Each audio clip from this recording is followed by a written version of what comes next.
Power dynamics एक ऐसी चीज है जो आप अपने आप को सुपीरियर दिखाने के लिए यूज कर सकते हो।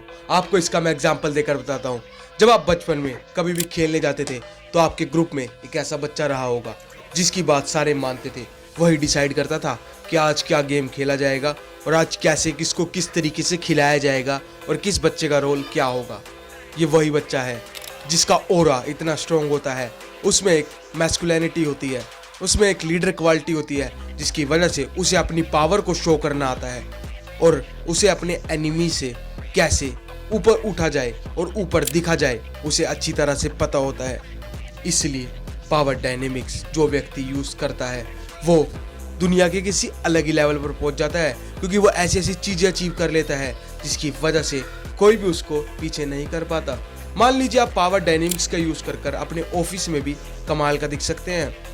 अगर जो आपके एम्प्लॉय को पता हो कि उसके पास कोई ऐसी स्किल सेट है कि पूरे ऑफिस में ऐसी कोई स्किल सेट किसी और के पास नहीं है, तो वो पावर डायनेमिक्स को ईजिली यूज़ कर पाएगा।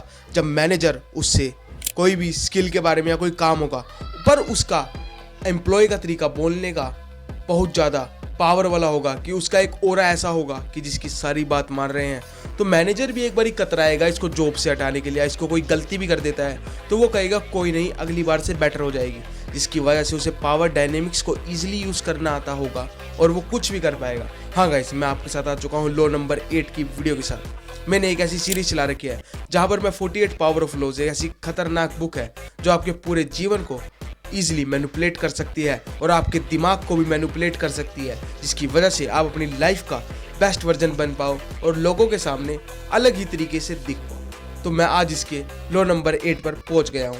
तो लॉ नंबर 8 हमें क्या कहता है? Make other people come to you, use bait if necessary. इसका मतलब यह है कि अगर जो आपको कोई रिएक्शन, अपना रिएक्शन नहीं देना है, अगर जो आपको एनिमी से डर भी लग रहा है तो आपको अपना रिएक्शन बिल्कुल भी नहीं देना है, क्योंकि जब आपका एनिमी आपके पास आता है तो अगर जो आप उसको कोई रिएक्शन नहीं दोगे तो उसके पास एक ऐसी चीज़ जनरेट हो जाती है। हमारी ह्यूमंस में नर्वस सिस्टम एक ऐसी चीज़ है जो कि उसके अंदर एक खौफ सा पैदा कर देगी कि मेरे पास आने पर भी इसे डर नहीं लग रहा, जिसकी वजह से वो कॉन्शियस हो जाएगा।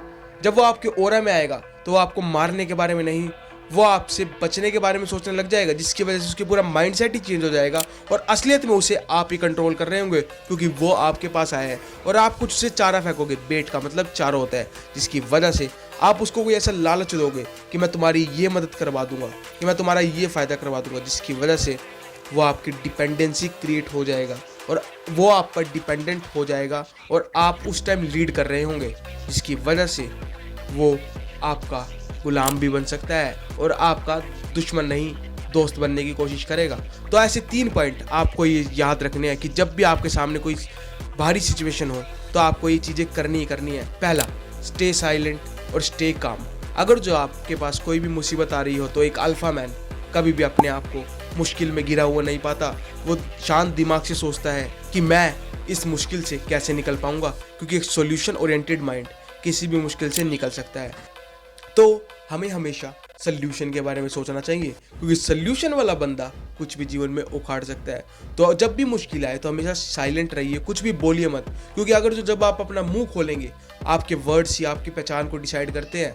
अगर जो आप किसी व्यक्ति के सामने डर डर कर बोलोगे तो उसे पता लग जाएगा कि ये व्यक्ति डरा हुआ है, जिसकी वजह से वो आपका फ़ायदा भी उठा सकता है। तो अपने मुंह को चुप रखिए और साइलेंट रहिए, क्योंकि ऐसे करने से आप जीवन में जो चाहे वो ईजिली अचीव कर पाएंगे और अपने एनिमी को अपना नौकर भी बना लेंगे और अब दूसरे पीपल जब आपके पास आएंगे तो सारे आपकी सराहना ही करेंगे।